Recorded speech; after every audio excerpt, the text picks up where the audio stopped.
A ton of new stuff is getting released for Season 7 of the finals, and I managed to get an early look at most of it. And there's a bunch of stuff to cover, but just before that, I want to give a huge thanks to the young man himself who let me use some of his footage for today's video. Because while I might have gotten an early look at everything, I was unfortunately out of town and couldn't record it myself, so Young was kind enough to let me use his footage, so go check him out. Great guy, great videos, give him a sub for me. But let's go check out what's new in Season 7. Let's discuss this new map first because it's easily the craziest thing this season, and it looks so good. One half is this brutalist architecture from Vaya, and the other half is this sort of overgrown hacked space from CNS, and it's a really bold and cool design choice for the map. One side basically feels monochromatic, while the other is more colorful. It is very reminiscent of Horizon in terms of layout, so if you like Horizon, you will probably like this map. Also on that note, there are only going to be 2 sponsors this season, Vaya and CNS.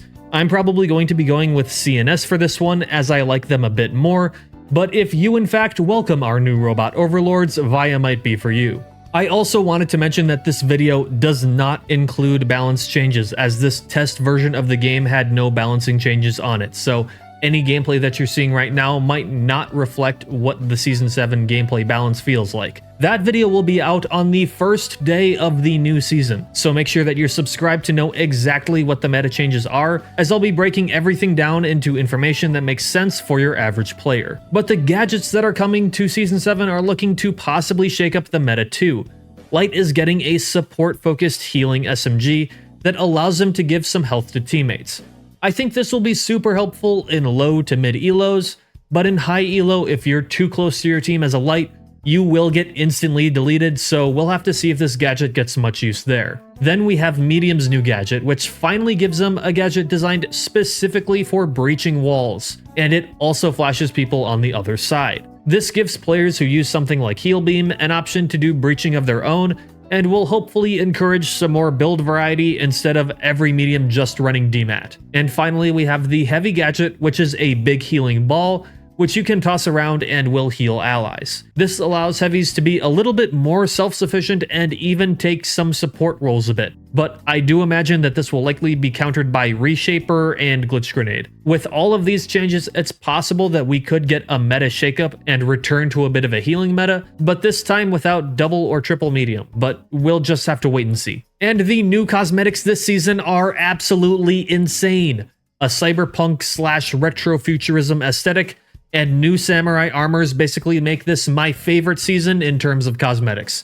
I mean, just look at all these. I'm going to go bankrupt. But another thing to notice that has grabbed some controversy is the addition of mythic tiered cosmetics, which are basically cosmetics with a ton of extra detail and often custom animations and maybe reactive elements that are priced a little bit higher than legendary skins. Embark has said that these skins take a lot longer to make and have way more detail in them, so that's why they are priced higher. I know some people were kind of upset about this, and I can see why, but if these skins are consistently on this par of quality, I can accept it, but I wouldn't buy anything much higher than this. Additionally, Embark are adding a deluxe pass that gives you a bit of a tier boost and some additional recolors on top of everything else, and I've also seen some people upset about that as well. Personally, I don't have a huge issue with it at the moment, but we will have to see if it just stays like this or if we will see more of this kind of thing in the future. But for something that I'm sure many of you will appreciate, you will now be able to buy old battle passes if you didn't get the chance to get them before. And if you owned the old battle passes but didn't finish them,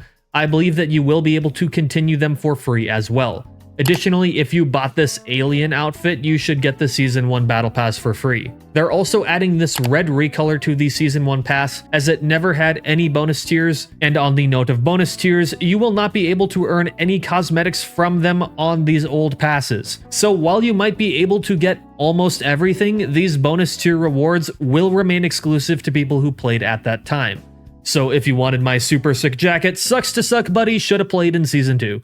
But on a real note, this is a great change and should make it so that there isn't as much FOMO in the game, unless you're worried about those bonus tier items, of course. As for the other changes for the future, Embark has mentioned a few things to me, such as the World Tour grind becoming less time consuming, more visual coherence about the health of objects around the map, objects that destroy the arena when they fall, such as the crane coming in the future, and a renewed focus on silly limited time modes like the most recent Aspus one, and a rotating arcade playlist. I think for a game like this to be really successful, you need two things: casual fun modes and a competitive one for different types of players.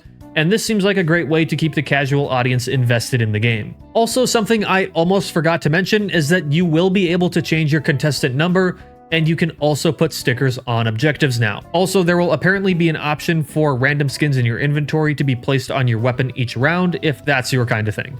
And finally, to wrap things up, they've mentioned that the practice range door is now open and there will be a battle arena with dummies that fight back and toggleable difficulty levels, and that you can also bring your team here with you, which seems quite promising. And those are the biggest things coming to Season 7 of the finals.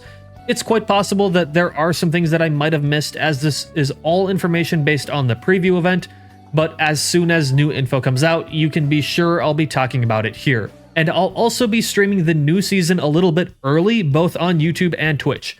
So come join on your preferred platform and check out the new season with me. But that's going to be it for me today. Thanks for watching, and I'll see you all in the next one.